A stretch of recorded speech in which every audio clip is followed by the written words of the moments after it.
ধর্মতলার চৌমাথার মোড় পার হয়ে ট্যাক্সিটা বেন্টিং স্ট্রিটে ঢুকল। খুব ধীর গতি, কারণ সামনে অনেক সার সার গাড়ি। ভদ্রমহিলা পেছনের সিটে বসেছিলেন। এমন কিছু বয়স নয় মহিলা, পরনে খুব সাধারণ সালোয়ার কামিজ, দু কাঁধের ওপর থেকে ওড়নাটা ঝুলে আছে বুকের উপর। দেখলেই বোঝা যায় ভেতরে ভেতরে ক্লান্ত। বসে আছে, অলস চোখে তাকিয়ে আছেন রাস্তার ফুটপাতের দিকে। সারি সারি নানান দোকান, হকার। সামনেই সিএসসির ভিক্টোরিয়া হাউস, তার সামনে একটা সিনেমা হাউস। ঢাউস ঢাউস পোস্টার দেয়ালের গায়ে।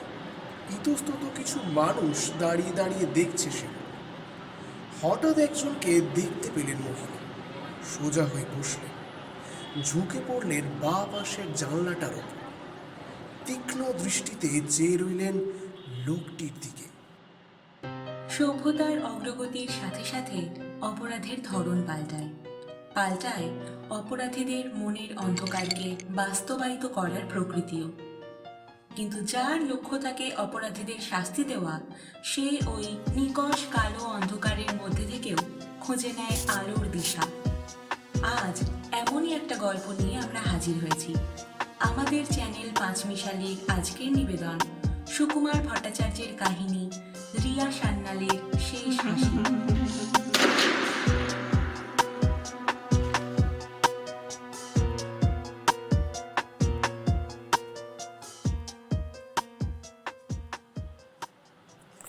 ড্রাইভারকে বললেন, খুব আস্তে চালান, একেবারে ডেড স্লো। কিন্তু এই জায়গায় তো ওভাবে যাওয়া যাবে না, পুলিশ আটকে দেবে, নম্বর নেবে। তাই বুঝি? তাহলে এমন সময় সেই পথচারী মানুষটি চলতে শুরু করেছে। মহিলার চোখ তাঁর ওপর। আরও ভালো করে মানুষটির পিছন দিক জরিপ করতে করতে তিনি বললেন, তাহলে এক কাজ করুন, আমাকে এখানেই নামিয়ে দিন আর এটা রেখে দিন। আশা করি এতেই আপনার মিটার কভার করে যাবে। বলেই একটা 50 টাকার নোট ভ্যানিটি থেকে বার করে ড্রাইভারের দিকে বাড়িয়ে দিলেন। সে কি, আপনি এখানে নামবেন? তবে যে বললেন। কথা শেষ হবার আগেই মহিলা বললেন, হ্যাঁ, কিন্তু এখানে একটা কাজ আছে, হঠাৎ মনে পড়ে গেল। ড্রাইভারের কথার জবাব দিলে হবে কি? মহিলার চোখ কিন্তু সেই পথচারীর দিকে। সে মানুষ তখন সামনে হাঁটছে, যদিও খুব ঢিমে তালে। মহিলা নেমে পড়লেন ট্যাক্সি থেকে। আগে হাঁটতে থাকা মানুষটির হাত পাঁচেক পেছন পেছন চলতে লাগলেন, যাকে বলে অনুসরণ। তিনি তাই করতে লাগলেন। কিছুটা যাওয়ার পর বাঁ দিকে একটা রাস্তা পড়ল, অপেক্ষাকৃত সরু। দেখা গেল লোকটি সেদিকে বাঁক নিলেন। একটু দ্বিধায় পড়লেন মহিলা। কি করবেন ভেবে পান না, কিন্তু পরক্ষণেই একটা দৃঢ় ভাব দেখা দিল মুখের ওপর। মনটা শক্ত হল। সুযোগ জীবনে এক আধবারই আসে, হাত ছাড়া করলে পরে পস্তাতে হয়। তৎক্ষণাৎ দ্রুত পায়ে মহিলা সেই রাস্তাতেই হাঁটা ধরলেন। এদিক ওদিক দুদিকেই অনেক লোকে যাওয়া আসা, তার মাঝে ট্যাক্সি, ট্রাক, প্রাইভেট কার। সেই পথচারীটিকে আর দেখতে পান না। থমকে দাঁড়ালেন মহিলা। বুকটা ধরাস করে উঠল। তবে কি হারিয়ে গেল? সামনে দাঁড়িয়ে থাকা ট্রাকটা পার হতেই আবার দেখতে পেলেন মানুষটিকে। না, ওই তো হাঁটছে, পরনে ছাই রঙের সাফারি। বাঁ হাতে ধরা আছে একটা অ্যাটার্জি, ডান হাতে জ্বলন্ত সিগারেট। লম্বা 6 ফুট দুহারা চেহারার শক্তপোক্ত মানুষ। চলতে চলতে মানুষটি বাঁ দিককার একটা বাড়িতে ঢুকে পড়লেন। মহিলা এবার দ্রুত পায়ে গিয়ে দাঁড়ালেন বাড়িটার সামনে। তখনই দেখলেন এটা একটা হোটেল কাম রেস্টুরেন্ট। খুব নামি দামি না হলেও হেলা ফেলার নয়। এখন কি করবেন? ভেতরে যাবেন, না লোকটি যতক্ষণ না বেরিয়ে আসেন ততক্ষণ রাস্তাতেই দাঁড়িয়ে থাকবেন? কিন্তু না, সুযোগ হাতছাড়া করতে রাজি নন। মনটা শক্ত করে লঘু পায়ে ঢুকে পড়লেন বাড়িটাতে। সামনেই পড়ল একটা সুইং ডোর, কাঁচের। বাইরে থেকে ভেতরে কিছুই দেখা যায় না। সমস্ত দরজাটা জুড়ে পায়ের নিচে বিরাট এক পাপোশ পাতা। মনের সমস্ত দ্বিধা কাটিয়ে সুইং ডোর ঠেলে ভেতরেই ঢুকে পড়লেন ভদ্রমহিলা। বিরাট হলঘর, একটা মনোরম মিঠে আলো ঘরময় ছড়িয়ে, চারিদিকে সাদা টেবিল ক্লথ দেওয়া সারি সারি টেবিল, প্রতিটা টেবিল ঘিরে 4টে করে চেয়ার। মহিলা ভেতরে ঢুকে তাকালেন চারিদিকে সেই মানুষটির খোঁজে। দেখতে পেলেন ভেতরের দিকে একটা টেবিল দখল করে একলা বসে, সামনে আর পাশের বাকি চেয়ারগুলো খালি। সেই লোক তো। একটা সন্দেহ দেখা দিল মনের মধ্যে, যদি না হয়।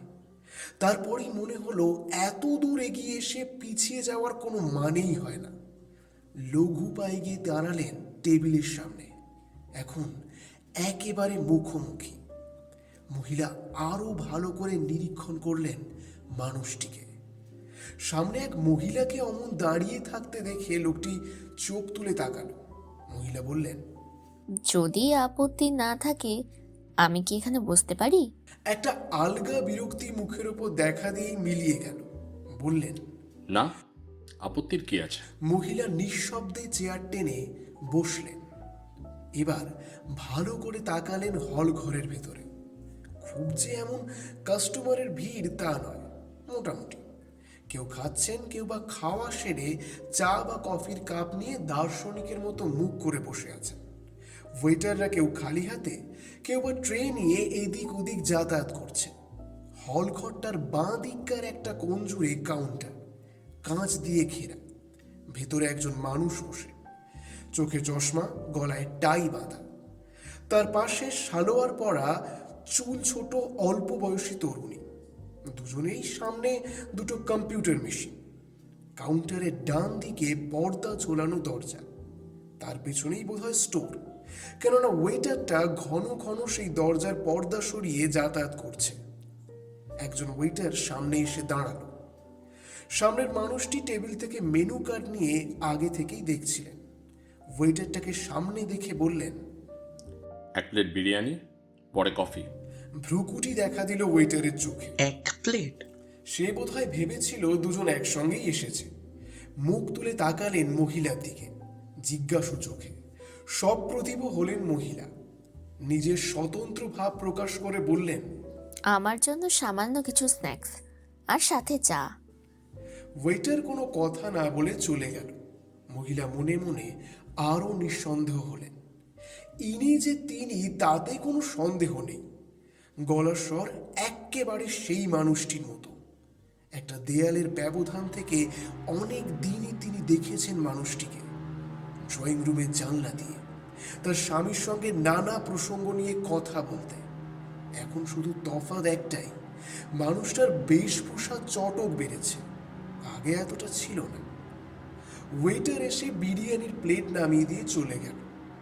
মহিলা মাথা নিচু করে বসেছিলেন। লক্ষ্য করলেন মানুষটি এক মুহূর্ত সময় নষ্ট না করে গোগ্রাসে গিলতে লাগলেন।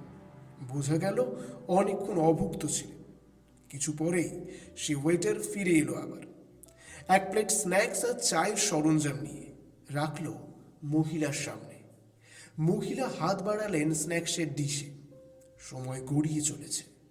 মহিলা বুঝতে পেরেছেন প্লেট শেষ করার জন্য মানুষটিকে সময় দিতে হবে, অতএব তাকে বেশ ধীরে মুখ চালাতে হবে।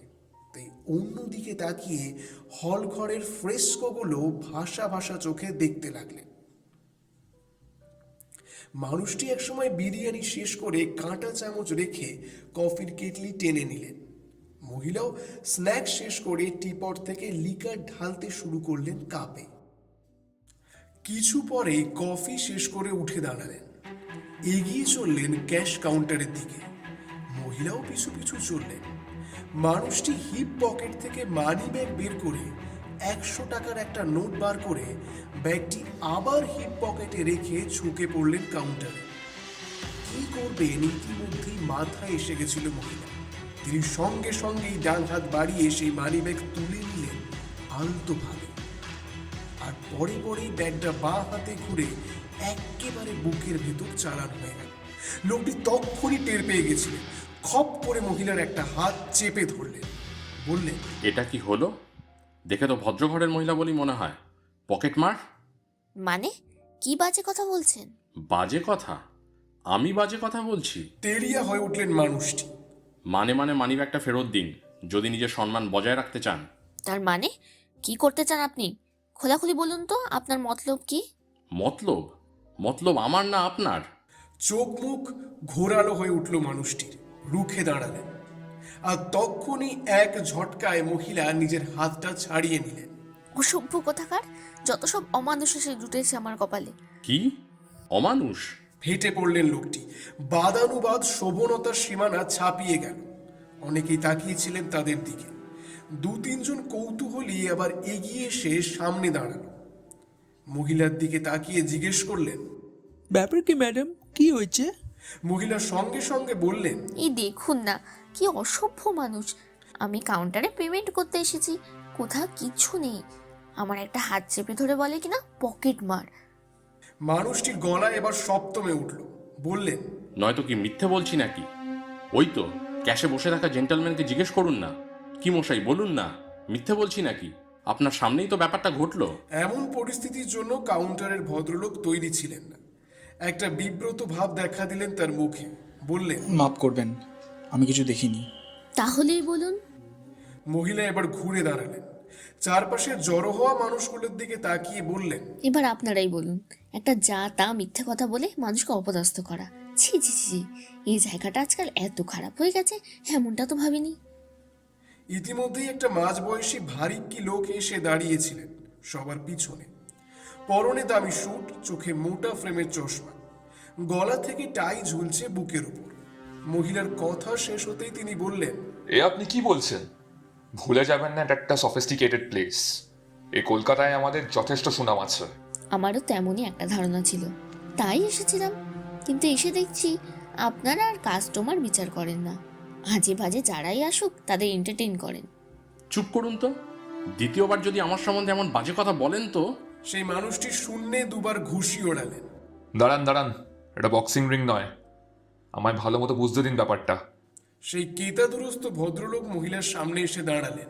বললেন, আমি আপনাকে কয়েকটি কথা জিজ্ঞেস করব, ঠিক ঠিক জবাব দেবেন। তার আগে কি জানতে পারি আপনি কে? ও শিওর, আমি এখানকার ম্যানেজার। তাই?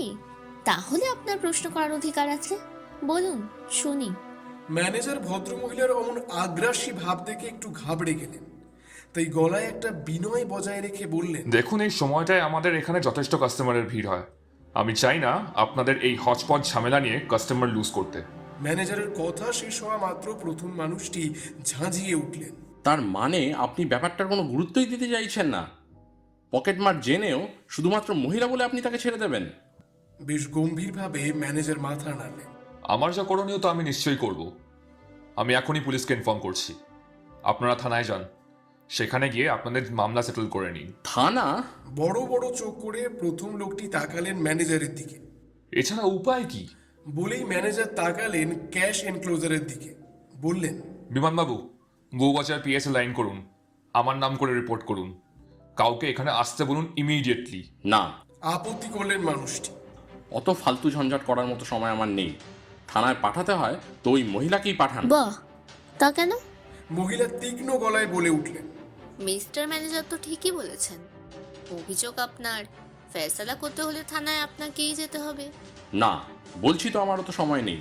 আমি এখানেই ব্যাপারটা মিটিয়ে নিতে চাই। বাহ, মিথ্যা একটা কথা বলে এত লোকের সামনে আমার মান সম্মান বিপন্ন করে এখন বলছেন থানা যেতে পারবেন না, একা আমাকেই পাঠাতে চান সেখানে? বাহ, বেড়ে ধরিবাজ লোক তো। বলেই ম্যানেজারের দিকে তাকিয়ে মহিলা বললেন, না, তা হবে না। মিথ্যা একজন ভদ্রমহিলার নামে এমন অপবাদ দেওয়ার জন্যে আমি আপনাকে বলছি। হ্যাঁ, ম্যানেজার হিসাবেই বলছি, আপনি উচিত ব্যবস্থা নিন। আমি একা থানায় যাব না। রাইট, ম্যাডাম ঠিকই বলেছেন। হয় আপনি ওনার সাথে থানায় যান, না হয় ক্ষমা চান ওই মহিলার কাছে হাত জোর করে। ক্ষমা? একজন পকেটমারের কাছে ক্ষমা চাইতে হবে নাকি? পকেট উনি মারেননি, আপনি মিথ্যে লিখেছেন, ওনাকে অপমান করেছেন। না, বাজে কথা। তাহলে যেতে চাইছেন না কেন? একটা বিকৃত হাসি হেসে মহিলা ম্যানেজারকে বললেন, থানায় ওনাকে যেতেই হবে। প্রকাশ্যে এত লোকের সামনে উনি আমায় অপবাদ দিয়েছেন, এত সহজে আমি ছাড়বো না। আপনি আমার উইটনেস, ডাকুন পুলিশ। আমি এখানেই একটা টেবিলে গিয়ে বসছি। মহিলা সেখান থেকে সরে গিয়ে একটা চেয়ারে মাথায় হাত দিয়ে বসলেন। ম্যানেজার এবার তাকালেন অভিযোগকারীর দিকে, আপাদমস্তক নিরীক্ষণ করলেন, কতকটা স্বগত উক্তির মতো করে বললেন, দেখে তো ভদ্রলোক বলেই মনে হয়, কেন যে লেডিজের পেছনে লাগেন। এই কথা শুনেই লোকটি আবার গরম হয়ে উঠলেন। কি যেন বলতে গেলেন, কিন্তু কিছু বলার আগেই ম্যানেজার বললেন, ঠিক আছে ঠিক আছে, আপনি আমার ঘরে গিয়ে বসবেন, চলুন। এখানে থাকলে আপনি আবার একটা ঝামেলা পাকিয়ে বসবেন। বলেই মানুষটিকে সঙ্গে নিয়ে তিনি নিজের অফিস ঘরে চলে গেলেন। কিছুক্ষণ পরেই পুলিশের জিপ এসে হাজির হলো। অফিসারের বোধহয় নিয়মিত যাতায়াত ছিল হোটেলে। কাউকে কোনো জিজ্ঞাসাবাদ না করে সোজা গটগট করে অফিস ঘরে ঢুকে পড়লেন। মহিলা কিন্তু নীরবে সেই জায়গাতেই বসে রইলেন। ভেতরে সকলে কি যে বলা বলি করছেন কিছুই টের পেলেন না।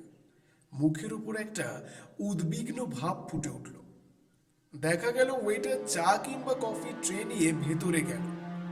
অসহিষ্ণু মহিলা আর বসে থাকতে পারলেন না, উঠে পায়চারি করতে লাগলেন সেখানে। একসময় তিনজনেই বেরিয়ে এলেন।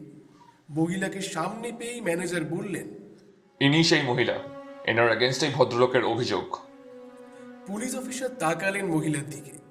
মহিলা হাত তুলে নমস্কার করলেন। বাধ্য হয়ে অফিসার প্রতি নমস্কার করে বললেন, আই সি।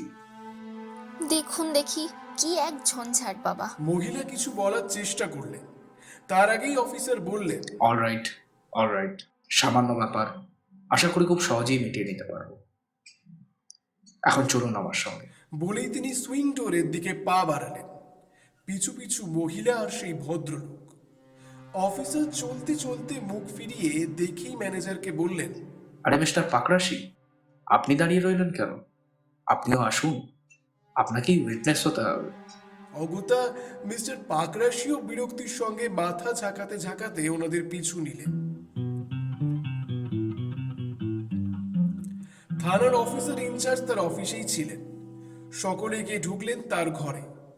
যে অফিসার হোটেল থেকে ওদের নিয়ে গেছেন তিনি সবিস্তারে ঘটনাটা শুনিয়ে দিলেন। কিন্তু অভিযুক্ত মহিলা, সেহেতু প্রস্তাবটা দেয়া একটু মুশকিল, তাই একটু ঘুরিয়ে বললেন, দেখুন ম্যাডাম, আমার ধারণা আপনারা ইচ্ছা করলেই ব্যাপারটা মিটিয়ে নিতে পারেন, আর তা যদি না নেন তবে আমাকেই বাধ্য হয়ে আপনার বডি সার্চের ব্যবস্থা করতে হবে। সেটা কি ভালো দেখাবে? বিশেষ করে আপনাকে যথেষ্ট সম্ভ্রান্ত ঘরের মহিলা বলেই মনে হয়। তাতে কি আছে? মহিলার সঙ্গে সঙ্গে উত্তর করলেন, পরিস্থিতি যা, তাতে নিজেকে নির্দোষ প্রমাণ করতে গেলে এছাড়া পথই বা কি? কিঞ্চিত বিস্ময় ফুটে উঠল বড় কর্তার মুখে। তবে বললেন, তাই হোক, আপনার যা অভিরুচি। লক্ষ্মীবাবু, এসব সার্চ ফার্চ তো আর আমাদের পক্ষে সম্ভব নয়। দেখুন তো, আমাদের মহিলা অফিসারদেরকে ডিউটিতে আছেন, তাদের একজনকে ডেকে আনুন ফর হেল্প। Okay sir. প্রায় মাথা নিচু করে পাশাপাশি চেয়ারে বসে রইলেন দুজনে। মিস্টার পাকরাশি নিজে একটি সিগারেট কেস বাড়িয়ে দিলেন বড় কর্তার দিকে। মহিলা চেয়ার ছেড়ে উঠে সরে দাঁড়ালেন ঘরের এক কোণে। চোখ ছোট হলো বড় কর্তার। জিজ্ঞেস করলেন, কি ব্যাপার? কিছু না, আসলে সিগারেটের ধোঁয়া আমি বরদাস্ত করতে পারি না। Is it? আপনার কারেজ আছে বলতে হবে। চোখ বড় বড় হলো পাকরাশির। নিজের পছন্দ অপছন্দ বলাটা কি কারেজের মধ্যে পড়ে নাকি? না, তা নয়, তবে এমন সময় লক্ষ্মীবাবু ফিরে এলেন, সঙ্গে এক মহিলা অফিসার। তাকে দেখেই বড় কর্তা বললেন, মিসেস কর, আপনি এসেছেন, ভালোই হয়েছে। এই মহিলার বডি সার্চ করার প্রয়োজন। দেখুন তো কোনো মানি ব্যাগ আছে কিনা, প্লিজ। মিসেস কর এবার তাকালেন মহিলার দিকে, নিরাসক্ত যান্ত্রিক গলায় বললেন, আসুন, আমি দোতলায় আপনার রেস্টিং রুমে নিয়ে যাই। এছাড়া আর কোনো জায়গা তো দেখছি না। আসুন। বলে মিসেস কর এগোলেন। পিছু পিছু চলতে শুরু করলেন ভদ্র মহিলা। কিছুটা লম্বা বারান্দা, সিঁড়ি ভেঙে দোতলার একটা ঘরে গিয়ে পৌঁছালেন দুজন। মিসেস কর কিছু বলার আগেই ভদ্রমহিলা বললেন, বডি সার্চ করার কোনো প্রয়োজন নেই। ওই মানুষটির হিপ পকেট থেকে মানিব্যাগটা আমি সত্যি সত্যিই তুলে নিয়েছি। বলেই বুকের ভেতর থেকে একটা মানি ব্যাগ বার করলেন তিনি। মিসেস করের দিকে বাড়িয়ে দিয়ে বললেন, এই নিন। তবে একটা অনুরোধ, এটা ওনাদের হাতে এখনই তুলে দেওয়ার দরকার নেই, এটা এখন এখানেই থাক। বলেই মহিলা মানি ব্যাগটা সামনের টেবিলের ওপর রেখে দিলেন। ভ্রু দুটো ধনুক হলো মিসেস করে।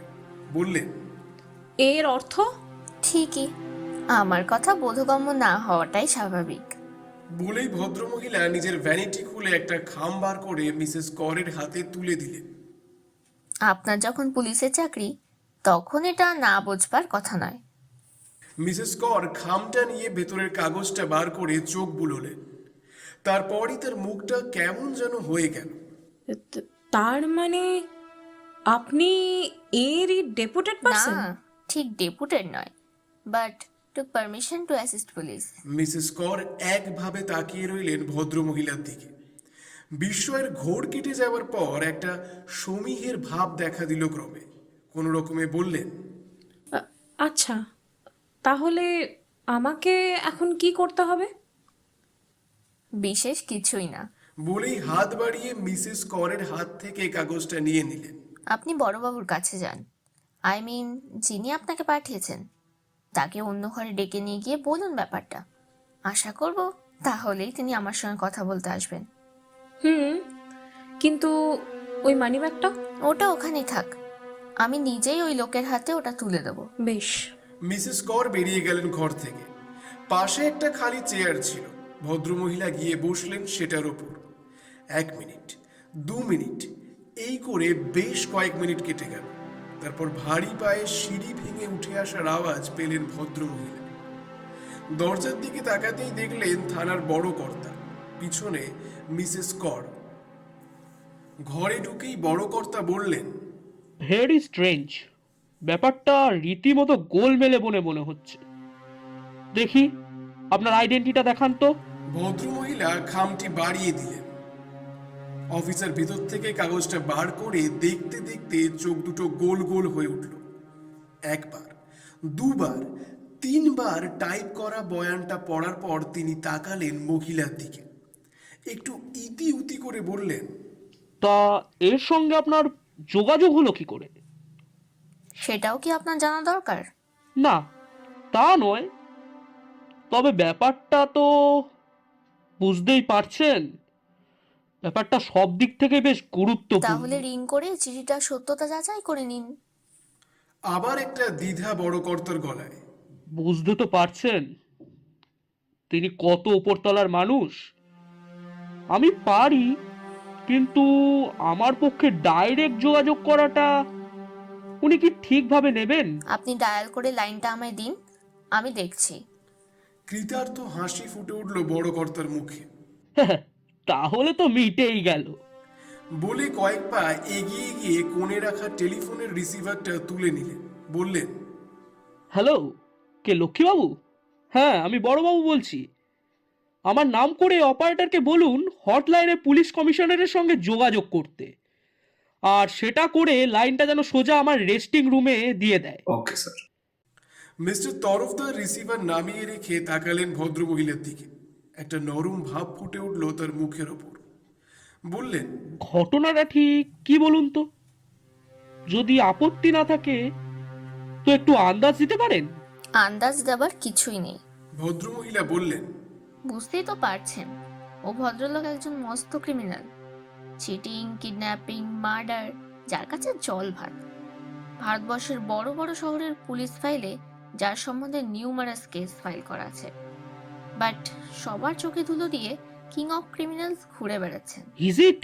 চোখ বড় বড় হলো মিস্টার তরফদারের। হ্যাঁ, পল বসু নাম শুনেছেন? চমকে উঠলেন মিস্টার তরফদার। এই কি সেই পল বসু? হ্যাঁ, যদিও ওই নামটা ওর আসল নাম কিনা তা আমার জানা নেই, তবে নামটা শুনলে মনে হবে উনি বাঙালি, কিন্তু বাঙালি নয়। কেরালায় ওই বসু পদবীর এক সম্প্রদায় আছে, উনি তাদেরই একজন। বাংলা খুব ভালো রপ্ত করেছেন পেশার সুবিধের জন্য। বলেন কি? হ্যাঁ, আজ প্রায় 3 বছর ধরে মানুষটাকে হাতে পাবার চেষ্টা করে আসছি, আর এই করতে গিয়ে ওর নারী নক্ষত্রের খবর পেয়েছি। মাঝে মাঝে মানুষটিকেও পেয়েছি, আই মিন সামনাসামনি হয়েছি, কিন্তু পারিপার্শ্বিক অবস্থা অনুকূল নয় বুঝে ছেড়ে দিতেও হয়েছে বার 2-3। আমার কাছে খবর ছিল লোকটি কলকাতা এসেছে। দিন সাথে পাগলের মতো ঘুরেছি কলকাতার পথে বিপথে, কারণ এখানে মানে এই কলকাতায় বাবুর ডেরাটা ঠিক কোথায় আমি জানতে পারিনি। লাকিলি আজ ওকে বেন্টিং স্ট্রিট দিয়ে হাঁটতে দেখলাম। আমি ছিলাম ট্যাক্সিতে, ফলো করলাম, দেখলাম বাবু ওই হোটেলটায় ঢুকলো। ট্যাক্সি ছেড়ে আমিও ঢুকে পড়লাম হোটেলে। মক্কেল যে টেবিলে বসেছিল ঠিক সেখানে গিয়ে পৌঁছলাম। ভালো করে খুঁটিয়ে দেখার পর আমি নিশ্চিন্ত হলাম। সঙ্গে সঙ্গে নিজের মনকে শক্ত করে নিলাম, ঠিক করলাম যাই হোক একটা এসপার ওসপার আজ করে তবেই ছাড়বো। ওর গলার স্বর আর বাচনভঙ্গি যাচাই করার জন্য জিজ্ঞাসা করলাম, যদি কোনো আপত্তি না থাকে আমি এখানে বসতে পারি? উত্তর পেলাম। দেখলাম সেই স্বর, সেই কথা বলার ভঙ্গি। এরপরে যা ঘটনা সবই আপনাদের জানা, তবে এখনো। এমন সময় টেলিফোনটা বেজে উঠল।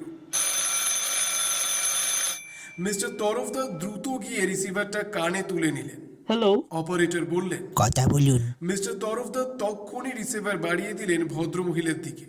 তিনি সেটা কানে নিতেই শুনলেন, হ্যালো। ইয়েস আঙ্কেল, আমি রিয়া কথা বলছি, চিনতে পাচ্ছেন? রিয়া? কে রিয়া? রিয়া রিয়া সান্যাল? আগে হ্যাঁ আঙ্কেল, আমি রিয়া সান্যালি বটে, তবে আপনার কাছে শুধু রিয়া। আরে বাস, খবর কি তোমার? বহুদিন তো কোনো যোগাযোগই করনি। কোথা থেকে বলছো এখন? আগে বউবাজার পিএস থেকে বলছি। আঙ্কেল, আমার মিশন সাকসেসফুল। কায়দা করে দ্যাট চ্যাপ পল বসুকে টেনে এনে হাজির করেছে এখানে। আপনি যদি প্রপার ইনস্ট্রাকশন দিয়ে দেন থানাকে, ইফ এনি। তা না হয় দিচ্ছি, কিন্তু তোমার দেখায় কোনো ভুল নেই তো? আমার দেখায় কোনো ভুল নেই।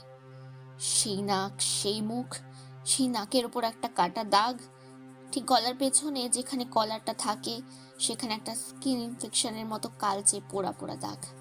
Any more you require? No. এর ওপর যেটুকু প্রমাণের প্রয়োজন সেটা আমি এই থানায় মিস্টার তরফদারের সামনেই করে দেব। Very good, as you like. তবে একটা কথা, ওখানকার ঝঞ্ঝাট মিটে গেলে সোজা এখানে চলে আসবে। আমি বলে দিচ্ছি। তরফদারকে লাইনটা দাও। ঠিক আছে আঙ্কেল। এরপর টেলিফোনে বেশ কয়েকবার yes sir, yes sir, I will do sir, I will do sir. করার পর তরফদার রিসিভার নামিয়ে রাখলেন। বললেন, তবে চলুন বাকি কাজটা সেরে ফেলা যাক। তিনজন দোতলা থেকে নেমে এসে ঘরে ঢুকতেই সেই মানুষটি উঠে দাঁড়ালেন। রীতিমতো রোষের সঙ্গে বললেন, আপনাদের ব্যাপারটা কি বলুন তো অফিসার? আমার কি সময়ের কোনো দাম নেই? এভাবে মিছিমিছি আমাকে বসিয়ে রেখেছেন কেন? বসিয়ে উনি রাখেননি, আমি রেখেছি। বলতে পারেন আটকে রেখেছি মিস্টার বসু। রিয়া বলে উঠলেন। প্রায় ইলেকট্রিক শক খাওয়ার মতো লোকটি চমকে উঠল। তীক্ষ্ণ চোখে রিয়ার দিকে তাকিয়ে রুক্ষ স্বরে জিজ্ঞেস করলেন, কে আপনি? চাপা হাসির ঝিলিক দিয়ে গেল রিয়ার চোখে। সে পরিচয় আপনি এখনই পাবেন। তার আগে আপনি বলুন তো, আপনি মিস্টার বসু নন? বলুন, বছর 3 আগে আপনি চেন্নাইয়ের প্যান্থিয়ান রোডের ফ্ল্যাটে মিস্টার সুজিত সান্যালের সঙ্গে দেখা করতে যেতেন না, যেহেতু তিনি ভারত সরকারের ব্যাংকিং অ্যান্টি ফ্রড ডিপার্টমেন্টের ডেপুটি চিফ ছিলেন? প্রায় বিকৃত হয়ে উঠল মানুষটির মুখ। বললেন, আমি কিন্তু আমার প্রশ্নের জবাব পাইনি এখনো। ঠিক ঠিক, কিন্তু সে পরিচয় এক্ষুনি পাবেন। নানা কোম্পানি চেক, নানা ব্যাংক থেকে ক্যাশ করে প্রায় 1-1.5 কোটি টাকা নিজের পকেটস্থ করেছেন। কি কিছু ভুল বলছি? সুজিতবাবু সেই সব নথিপত্র এবং প্রমাণ সংগ্রহ করে আপনাকে অ্যারেস্ট করবার ব্যবস্থা করেছেন জানতে পেরে আপনি তার প্যান্থিয়ন রোডের ফ্ল্যাটে যাননি? একদিন নয়, দিনের পর দিন, রাত্রির 8টার পর নানা লোভনীয় প্রস্তাব নিয়ে, যাতে তিনি একটু গাফিলতি করেন নিজের কর্তব্যে। আর সেই ফাঁকে আপনি গা ঢাকা দিতে পারেন, সটকে পড়তে পারেন পিকচার থেকে, তাই না? একটার পর একটা বাজে গপ্প বলে যাচ্ছেন নির্বিবাদে।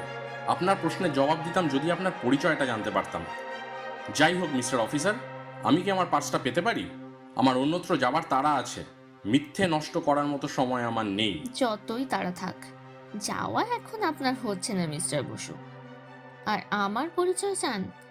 আমি হচ্ছি প্রয়াত সুজিত সান্যালের স্ত্রী, শ্রীমতী রিয়া সান্যাল। আপনি যখন দিনের পর দিন আমার স্বামীর সঙ্গে দেখা করতে যেতেন প্যান্থিয়ন রোডের ফ্ল্যাটে, তখন ভেতরের করিডোর থেকে আপনাকে দিনের পর দিন দেখেছি। শুনেছি আপনার এই কথাবার্তা, নানাভাবে লক্ষ্য করেছি আপনাকে। শুনেছি আপনার গলার স্বর, দেখেছি ঘাড়ের ওপর ওই একদিন কি যেন তার একটা কালচে দাগ। আর এও দেখেছি আপনার প্রস্তাবে রাজি না হওয়ার জন্য আমার চোখের সামনে আমার স্বামীকে গুলি করে আপনি পালিয়ে যান। অস্বীকার করতে পারেন আপনি সেই মানুষ নন? বলেই রিয়া ফিরে তাকালেন মিস্টার তরফদারের দিকে, বললেন, অফিসার, আমার কাজ শেষ। এখন যা করবার আপনাকেই করতে হবে। আর আমার যাবার ব্যবস্থা করে দিন প্লিজ। ভেরি টায়ার্ড, এখন আর ট্যাক্সির জন্য ছোটাছুটি করতে পারবো না।